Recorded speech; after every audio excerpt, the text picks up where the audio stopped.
യേശു ക്രിസ്തുവിൻ്റെ നാമത്തിൽ എല്ലാവർക്കും ക്രിസ്തുവിൽ വന്ദനം അറിയിക്കുന്നു. ഈ പ്രഭാതത്തിൽ നിങ്ങളോട് ഒന്നിച്ചായിരിക്കാൻ കർത്താവ് ഒരുക്കി തന്ന സാവകാശത്തിനായി ദൈവത്തിൻ്റെ സ്തോത്രം. ഒരു വേദഭാഗം ദൈവസന്നിധിയിൽ വായിക്കാൻ കർത്താവിൽ ശരണപ്പെടുകയാണ്. സങ്കീർത്തനങ്ങളുടെ പുസ്തകം 68-ാം അധ്യായം 20-ാമത്തെ വാക്യം. ദൈവം നമുക്ക് ഉദ്ധാരണങ്ങളുടെ ദൈവം ആകുന്നു. മരണത്തിൽ നിന്നുള്ള നീക്കുപോക്കുകൾ കർത്താവായ യഹോവയ്ക്കുള്ളവ തന്നെ. അതെ, ദൈവം നമ്മെ ഉദ്ധാരണങ്ങളുടെ ദൈവമാണ്, ഉദ്ധരിപ്പിക്കുന്ന ദൈവമാണ്. എവിടൊക്കെ തളർന്നു പോകുന്നുണ്ടോ, ഏതൊക്കെ മേഖലകൾ പരാജയപ്പെടുന്നുണ്ടോ, ക്ഷീണിച്ചും തളർന്നു പോകുന്നവരെ ശക്തീകരിക്കുന്ന ഒരു ദൈവമുണ്ട്. അതെ, പലവിധമായ പ്രശ്നങ്ങളാൽ, പലവിധമായ ഭാരങ്ങളാൽ തളർന്ന് പോകുന്ന ആരെങ്കിലും മാനസികമായി, ശാരീരികമായി നിങ്ങൾ തളർന്നു പോകുന്ന അനുഭവങ്ങൾ നിങ്ങളുടെ ജീവിതത്തിലുണ്ടെങ്കിൽ ഈ പകലിൽ തിരുവെഴുത്തിലൂടെ പറയുന്നു, നിങ്ങളെ ദൈവം ഉദ്ധരിപ്പിക്കാൻ പോകുന്നു. ആമൻ. ഒരു ദൈവപ്രവൃത്തി നിങ്ങളുടെ മേൽ കർത്താവ് ചെയ്യാൻ പോകുന്നു. തളർന്ന് മനസ്സുകൾ ഉടഞ്ഞ് എന്ത് ചെയ്യണമെന്നറിയാൻ കഴിയാതെ ഇന്ന് ഒരു ജീവിതത്തിനകത്ത് ഒരു പ്രതീക്ഷയില്ലാതെ തളർന്നിരിക്കുന്ന വ്യക്തിത്വമാണോ?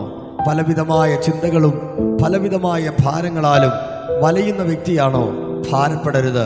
നിങ്ങളെ ഉദ്ധരിപ്പിക്കാൻ കഴിയുന്ന ഒരു ദൈവമുണ്ട്.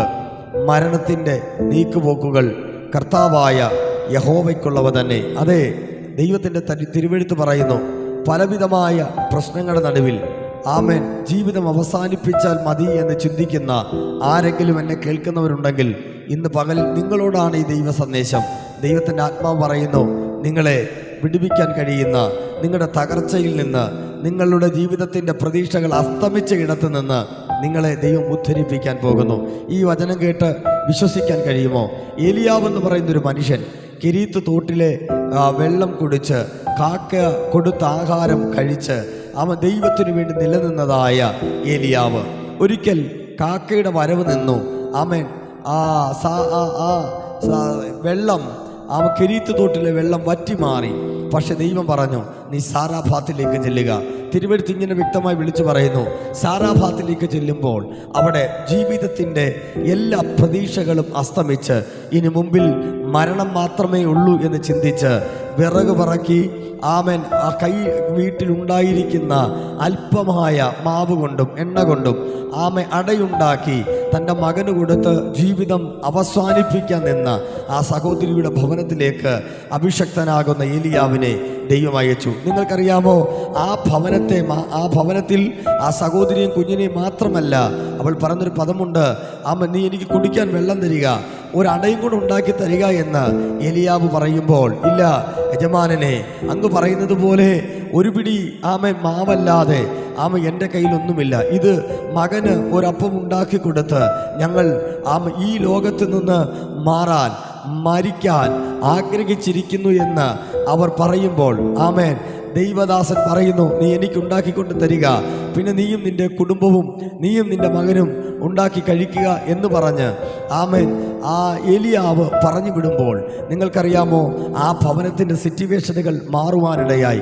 അതേ പ്രിയപ്പെട്ടവരെ, ഒരു ഭവനത്തിൻ്റെ തകർച്ചകൾ കണ്ട് പലരും ആസ്വദിക്കുമ്പോൾ, പലരും സന്തോഷിക്കുമ്പോൾ, ദൈവം ഒരുവൻ്റെ തകർച്ച കണ്ട് സന്തോഷിക്കുന്നവനല്ല, ഒരുവൻ്റെ തകർച്ചയുടെ നടുവിൽ അവനെ പണിതുയർത്തുന്നവനാണ് ദൈവം. അതെ, തിരുവെഴുത്ത് പറയുന്നു, ഏതൊക്കെയോ മേഖലകളിൽ ഇന്നു പകലിൽ തകർന്ന് ജീവിതം അവസാനിപ്പിച്ചാൽ മതി എന്ന് ചിന്തിക്കുന്ന, മരണം മാത്രമേ മുൻപിലുള്ളൂ എന്ന് ചിന്തിക്കുന്ന എന്നെ കേൾക്കുന്ന വ്യക്തിത്വങ്ങളോട് ദൈവത്തിൻ്റെ ആത്മാവ് വ്യക്തമായി ഇടപെടുന്നു. നിന്റെ കുടുംബത്തെ, നിന്റെ തലമുറകളെ ദൈവം ഉദ്ധരിക്കാൻ പോകുന്നു. പ്രിയ സുഹൃത്തെ, എന്നെ കേൾക്കുന്ന പ്രിയപ്പെട്ടവരെ, പരിശുദ്ധാത്മാവ് നിങ്ങളോട് വ്യക്തമായി കൈമാറുന്നു, നിങ്ങളുടെ കുടുംബത്തെ ദൈവം ഉദ്ധരിപ്പിക്കാൻ പോകുന്നു. അതെ, ദൈവം നമുക്ക് ഉദ്ധാരണങ്ങളുടെ ദൈവമാണ്. മരണത്തിൽ നിന്നുള്ള നീക്കുപോക്കുകൾ കർത്താവായ യഹോവയ്ക്ക് തന്നെ. അതെ, കർത്താവായ യേശുവിൽ കൂടെ തന്നെയാണ് അവൻ നിങ്ങളുടെ ജീവിതത്തിൽ ഉദ്ധാരണം നൽകാൻ തരുന്നത്. അതുകൊണ്ട് ഇന്ന് പകൽ മരണം മാത്രമേ ഉള്ളൂ എന്ന് ചിന്തിച്ച് ഭാരപ്പെടരുത്.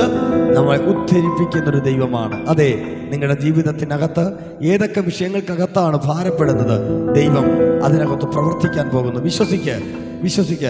നിങ്ങൾക്ക് വേണ്ടി ദൈവം ഇന്ന് പകൽ പ്രവർത്തിക്കാൻ പോകുന്നു. ഈ ദൂത് ഇന്ന് പ്രഭാതത്തിൽ പരിശുദ്ധാത്മാവ് എന്നോട് പറയുന്ന ദൂത് ഇതെല്ലാവർക്കുമുള്ള ദൂതല്ല.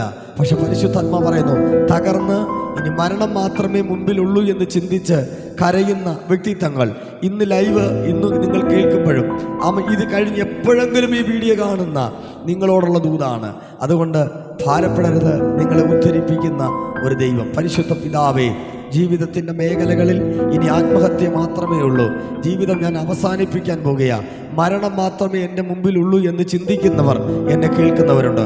അവരോട് ദൈവാത്മാവിൽ ഞാൻ ആത്മാവിൽ കൽപ്പിച്ചു പ്രാർത്ഥിക്കുന്നു. യേശുവിൻ്റെ നാമത്തിൽ അവരുടെ ജീവിതത്തിൽ ഏതൊക്കെ മേഖലകളിൽ അവർ തകർക്കപ്പെടുന്നുണ്ടോ, തകർന്നിരിക്കുന്ന അനുഭവങ്ങളുണ്ടോ, ഇന്നവരെ ഉദ്ധരിപ്പിക്കുമാറാകണം. അവരുടെ തകർച്ചകൾ വഴിമാറണം. മരണത്തിൽ നിന്നുള്ള നീക്കുപോക്കുകൾ യഹോവയ്ക്കുള്ളതാകുന്നു. അവരെ കർത്താവ് അനുഗ്രഹിക്കണമേ. അവരുടെ സാമ്പത്തിക, അവരുടെ ആത്മീയ, അവരുടെ കുടുംബ മേഖലകളിൽ, അവരുടെ വിദ്യാഭ്യാസ മേഖലകളിൽ അവരിന്ന് സ്ട്രഗിൾ ചെയ്യുന്ന എല്ലാ മേഖലകളെയും യേശുവിൻ്റെ നാമത്തിൽ ഇന്ന് പകൽ വലിയ വിടുതലാക്കി ഞങ്ങൾ കൽപ്പിച്ചു പ്രാർത്ഥിക്കുന്നു. ദൈവത്താൽ പ്രിയപ്പെട്ടവർ അനുഗ്രഹിക്കപ്പെടട്ടെ. ഇവരൊരു അനുഗ്രഹമായി മാറട്ടെ. പ്രാർത്ഥന കേൾക്കണം യേശുവിൻ നാമത്തിൽ തന്നെ. ആമേൻ. എന്നെ ശ്രമിച്ച എല്ലാവർക്കും ഉള്ള നന്ദി അറിയിക്കുന്നു. വിശേഷാൽ ദൈവം നമ്മെ ഉദ്ധാരണങ്ങളുടെ ദൈവമാണ്. ദൈവം നമ്മളുടെ ഉദ്ധാരണങ്ങളുടെ ദൈവമാണ്. അതെ, നിങ്ങളെ ദൈവം അനുഗ്രഹിക്കും. നിങ്ങളുടെ അവസ്ഥകൾ മാറും. ദൈവം നിങ്ങളെ മാനിക്കും. യേശുവിൽ വിശ്വസിക്കുക, നിങ്ങളുടെ കുടുംബത്തിനകത്ത് രക്ഷയുണ്ടാകും. അതാ വചനം പറയുന്നത്, കർത്താവായ യേശുക്രിസ്തുവിനെ വിശ്വസിക്കുക, എന്നാൽ നീയും നിന്റെ കുടുംബവും രക്ഷപ്രാപിക്കും. അതെ, നിന്റെ കുടുംബത്തെ രക്ഷിക്കാൻ കഴിയുന്നൊരു യേശുവുണ്ട്. ആ യേശുവിന് വേണ്ടി ജീവിക്കുക. ഈ വചനങ്ങളാൽ ദൈവം നിങ്ങളെ അനുഗ്രഹിക്കട്ടെ. God bless you.